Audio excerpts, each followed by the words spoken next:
ജോമോൻ എന്നെ വുഡ്ലാൻഡ് ചെരുപ്പ് കൊണ്ട് അടിക്കുകയും എൻ്റെ കണ്ണിനിട്ട് ഇടിക്കാൻ വന്നതാണ്. പക്ഷെ എൻ്റെ നെറ്റിക്കായിരുന്നു. രാത്രിയായപ്പോൾ എനിക്ക് ഭയങ്കര തലയൂറ്റൊക്കെ വന്ന് ഞാൻ ഹോസ്പിറ്റലിൽ അഡ്മിറ്റ് ആവുകയും റൂമിൽ വന്ന് ഉപദ്രവിക്കുക, റൂമിൻ്റെ ഫ്രണ്ടിൽ വന്ന് യൂറിൻ പാസ് ചെയ്യുക, അതൊക്കെയാണ് ഹസ്ബൻഡിൻ്റെ പണി. ആ മദറിലോട് പണി എന്താണെന്ന് വെച്ചാൽ നൈറ്റ് ആകുമ്പോഴത്തേക്ക് കറണ്ട് ഓഫ് ചെയ്യുക, അല്ലെങ്കിൽ നമ്മളെ അശ്ലീലം പറയും.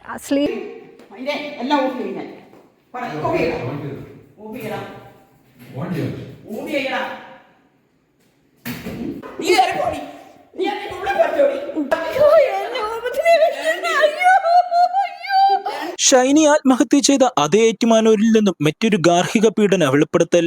മദ്യത്തിനടിമയായ ഭർത്താവും ഭർത്തൃമാതാവും ക്രൂരമായി പീഡിപ്പിക്കുന്നതായി വെളിപ്പെടുത്തി 47-കാരി. വീടിനുള്ളിലെ ആക്രമണത്തിന്റെ ദൃശ്യങ്ങൾ പുറത്ത്. 19-കാരിയായ മകളെയും ഭർത്താവ് ജോമോൻ മർദ്ദിച്ചിരുന്നു.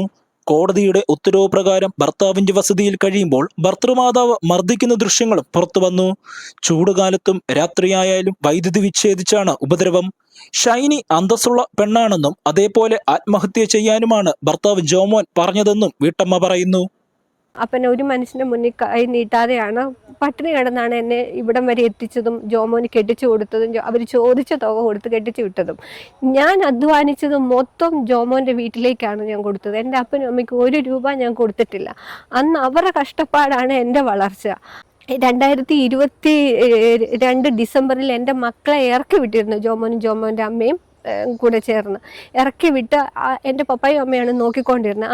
ആ കാലയളവ് മൊത്തം ജോമോൻ്റെ അമ്മയും ജോമോനും കൂടെ ചേർന്ന് എൻ്റെ അമ്മയും അപ്പനെയും ഫോൺ വിളിച്ച് അശ്ലീലവും തെറി എന്ന് പറഞ്ഞാൽ ഞങ്ങളുടെ ഒന്നും നാട്ടിൽ ഞാൻ എൻ്റെ ലൈഫിൽ കേട്ടിട്ടില്ലാത്ത അതൊക്കെ റെക്കോർഡഡ് ആണ്. അതെല്ലാം ഞാൻ പെരുമനൻ സാറിന് കൊടുത്തിട്ടുണ്ട്. കാരണം ഞാൻ 10 വർഷമായിട്ട് അബ്രോഡ് ജോലി ചെയ്തുകൊണ്ട് വരികയായിരുന്നു.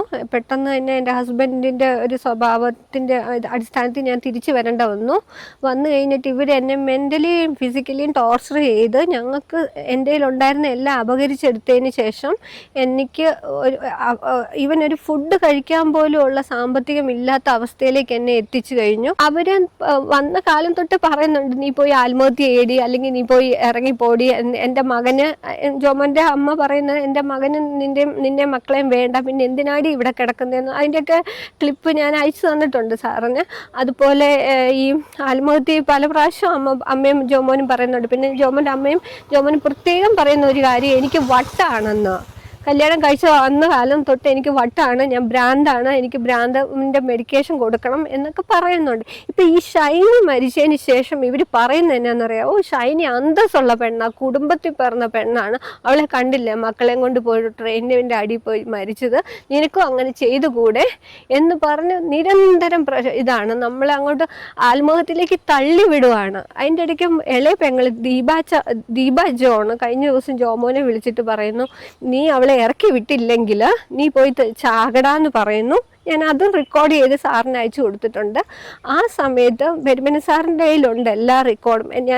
എനിക്കൊരു മരണം സംഭവിച്ചാൽ ഞാൻ എല്ലാ റെക്കോർഡ്സും പെരുമന സാറിൻ്റെ കയ്യിൽ കൊടുത്തിട്ടുണ്ട്.